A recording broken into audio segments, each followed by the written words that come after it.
Thanks, everybody. It's very nice to be with you tonight. Let me just get started by saying if I seem a little rattled tonight, if I'm at all off, it's because I was driving out here today and some kid walked right out in front of my van as I was driving here, and I almost hit him.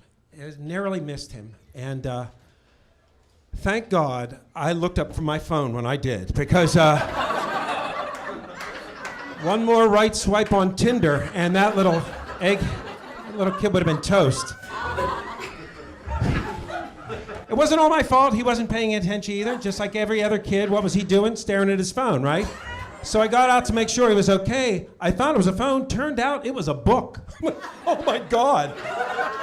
I almost hit a smart one. And I hugged that little egghead. I did. I told him to stay in school. I thought I was going to have a stroke. I swear to God, I thought I was my heart was beating so badly, I thought I was going to have a stroke. And that's the last thing I want to do is die suddenly and then have my family have to come over to my house and clean it out. Anybody else afraid of that? Because they're going to go down in the basement. They're like, holy shit, he's a hoarder. Look at that. I can't believe it. And I love that show. I love watching that show. Because after I watch it, I'm like, you know what? My life's not that bad. Things are pretty good, actually. At least I'm not doing a GI crawl over newspaper to get into the bedroom every night, you know? I know. I'm probably going to die of a stroke. That's how I'm going to go, because my dad's stroke, mother's stroke, all my grandparents all had strokes. My mother's brother, my uncle, shot by a hooker. I know. And then he had a stroke. So it's more of a stroke of bad luck than anything else, I guess. I told my wife that I'm going to die of a stroke. I said, how do you think you're going to go? I swear to God, this is what she says to me. She said, I'm probably going to die in a fiery car crash. I know. I'm like, you know what? I'll drive from here. How about that? Why don't you just slide over into the passenger seat and enjoy the scenery? Now my biggest fear is I'm going to have a stroke while I'm driving with her in the car, pull right into a gas station. Ba-boom! Simultaneously fulfill both of our end-of-life prophecies. And it's scary, too, because I'm at a point in my life where I have to start worrying about death. That's where I'm at. I am. I'm starting to worry about it. All my friends are dropping like flies. And I'll be honest with you, I just recently turned 50, 7 years ago, and I had to go to the doctor, and I hadn't been to the doctor for the longest time because I don't have health insurance. Anybody else go through that time not have health insurance? Really? I'm the only one? Really? Only loser? What do you all work for the county? Really? Oh, no copay? Is that it? When you don't have health insurance, you don't go to the doctor when you're sick. What do? You frantically Google search your symptoms on the internet. And you come up with wildly inaccurate self-diagnosis. Last Thanksgiving, after dinner, I had horrible, sharp abdominal pain. I looked it up on the internet. I either had bad gas or an ovarian cyst. And I wasn't sure which one it was. I made an appointment with an obstetrician. I believe that was the right thing to do. Called a friend of mine in the medical field, asked her advice. Unfortunately, she was a vet tech. She said, you've probably got worms. I know. She said the best thing for that is to scoot across the carpet. That's what she said. Just drop your drawers and scoot, scoot, scoot. And one time I thought I was having a heart attack. So I called 911. I said, I think I'm having a heart attack. And they said, do you want us to send an ambulance? I'm like, how much does an ambulance cost? They're like, I don't know. I said, screw it, I'm going to drive. So halfway there, I had a brilliant idea. I wrecked my car into a tree, pretended to have a heart attack. My car insurance covered it. Isn't that awesome? I know. For one time, Nationwide was on my side. They're progressive. But I did. I finally had to go to the doctor. I hadn't been to the doctor for the longest time, but I had to go because I couldn't put any weight on my left foot. My big toe swelled up. Anybody care to guess what it was? Anybody? Gout. The gout. The gout. Isn't that like an old geezer disease, the gout? Like it's a plague from the Bible, isn't it? It's like frogs, locusts, the gout. That's what it was, wasn't it? Why do you think it took him 40 years to get out of the desert? Moses had the gout. He's dragging his foot around. They're going in circles. They're like, come on, Moses. Jesus Christ. We'll come along in several thousand years and save us from our sins, but it's hot in the desert, man. Yeah, he said the gout. He said, Dave, don't worry. You're in good company. Both Ben Franklin and Henry VIII had the gout. Really, dog?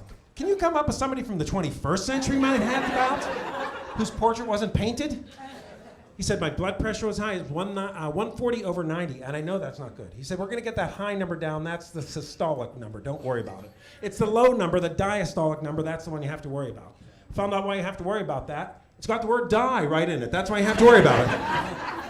He said my blood pressure was high, cholesterol was high, A1C through the roof, borderline diabetic, and after all that, he told me I had to stop. I'm like, why? And he said, because I'm trying to examine you, and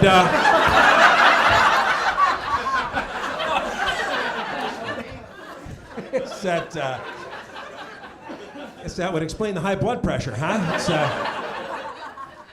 In my defense, though, I was in that little room a long time by myself and happened upon a red book with a rather scintillating pictorial of Valerie Bertinelli demonstrating gluten-free recipes. So what fella could hardly help himself? That's what I'm saying. He said I had to change my diet and start eating better foods. He said no steak, no shrimp, no ice cream, nothing good. He said you gotta start eating healthful foods like quinoa. Anybody eat that crap? Ugh. I eat mine in the morning like oatmeal, and this is what I do with quinoa. I boil it up, and then I put on some honey, some blueberries, and walnuts, and then to enhance the earthy flavor and the texture of the quinoa, I put on a small dollop of dog's fish. Because that's really what it tastes like. Might as well go out in the neighbor's yard and get a fresh one. That's what you should do. Save yourself the time of boiling water. And I got a juice now. Anybody juicing? I juice, I get fresh produce, and I juice. We get a NutriBullet, and if you don't know what that is, it's an upside-down blender that costs $275. That's what a NutriBullet is. And now my wife makes me these horrible concoctions. She made something that was carrot juice, kale, and chia pet seeds. Anybody else eating the chia pet seeds like me now? I know, I choked it down. I'm like, this is horrible. I said, I've got better ingredients. I went into the refrigerator, I got milk, chocolate syrup, and ice cream. And I will most likely juice tonight, so. I do. I had to change my diet. That's what I do. And I'll tell you what my problem is I love butter. Anybody else love the butter? God, I love butter. Butter, you know what I'm talking about? Yellow, comes in sticks. You buy it a pound at a time. Come on, people. You live in White Oak. Some of you might have been churning it earlier today. Now, come on, people. I don't know why I'm so mean to you. You've only been nice to me. I do. I love the butter, especially on my mashed potatoes. And if you love mashed potatoes like I love mashed potatoes, I've got 2 words for you. Yukon Gold. Anybody else with me? Anybody? This guy's like, is that some good weed from Canada, dude? Can you front me a spud?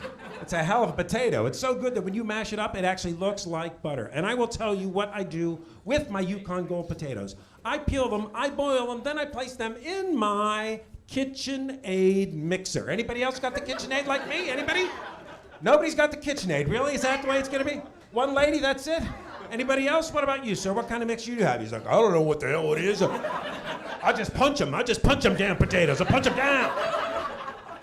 Well, it doesn't matter, because I've got a KitchenAid, and what I do is I put them in there, and then I put in 2 sticks of butter. That's right, ladies and gentlemen.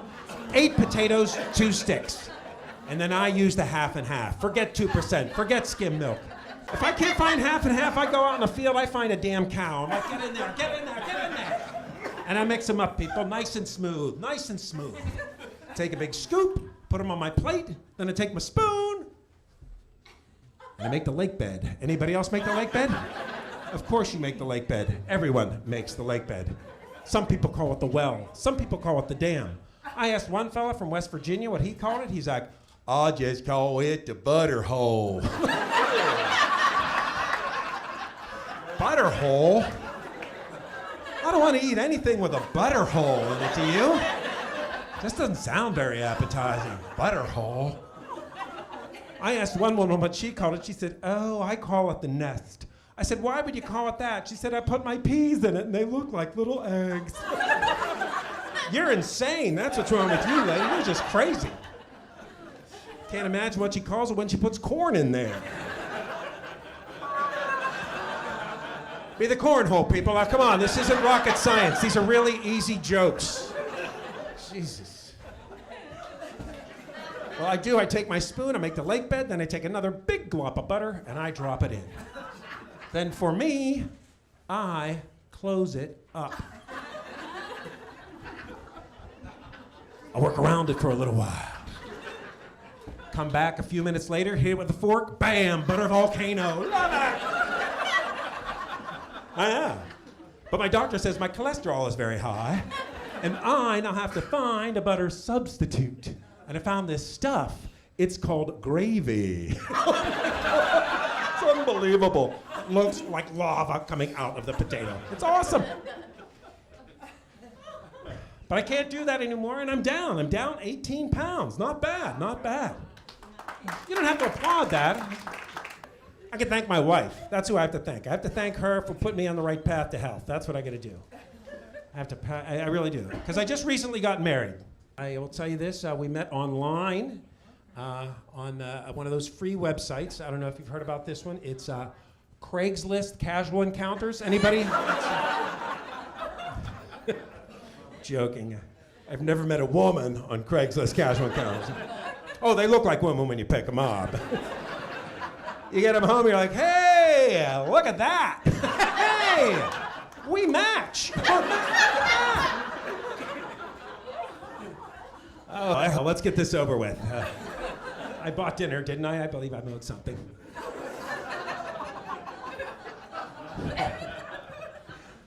We met on Plenty of Fish. There were plenty out there, most of them bottom feeders. That was the problem with that. I'll be honest with you, when we first started going out, I didn't think we had anything in common. I really didn't think we did. But after a couple of weeks, I realized we both love blues music, we both love to travel, and we both have a CPAP machine. Isn't that awesome? I don't know. Anybody else not breathing right at night like me? Anybody? If you don't know what a CPAP machine is, it's this machine that you put on your face. It blows air into your lungs because you are too weak and pathetic as a human being to stay alive while you're sleeping and in an unconscious state. God forbid the electricity ever goes off at our house. Or we ever decide to go out on a camping trip. We'll have to hire a Sherpa with a bicycle pump. It's ridiculous. We put these masks on, it's like, it's like Top Gun in our bedroom every night. I know, we're members of the Mile High Club. We've never been in a plane together. I don't even know how that works. I know, and if you don't know what and the reason why I have a CPAP machine is because I've got something called sleep apnea. And what that is, for me, when I fall asleep, usually on my back, my soft palate relaxes and closes down on my baby-like air passage, and I stop breathing. And after about 10 seconds of this, my brain is like, hello? Could you send some oxygen up here? And suddenly my brain becomes an old Jewish man. I don't know what the hell happens there. Getting mother stuffy. And then it sends down chemicals and it wakes me up. Now, if you still don't know what sleep apnea is, I'm going to do an impression of it, and this is what it sounds like if you've got sleep apnea. Now, if you know somebody that sounds like this, you can clap when you hear it, okay? So this is what it sounds like if you've got sleep apnea.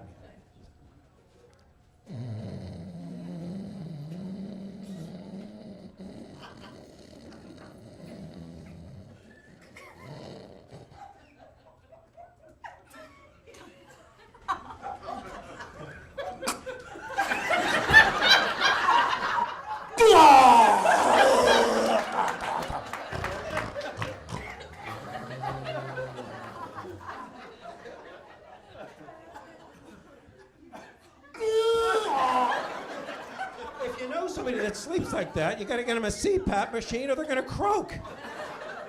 And if you're like me and don't have health insurance, you gotta go on eBay and buy one from a dead guy.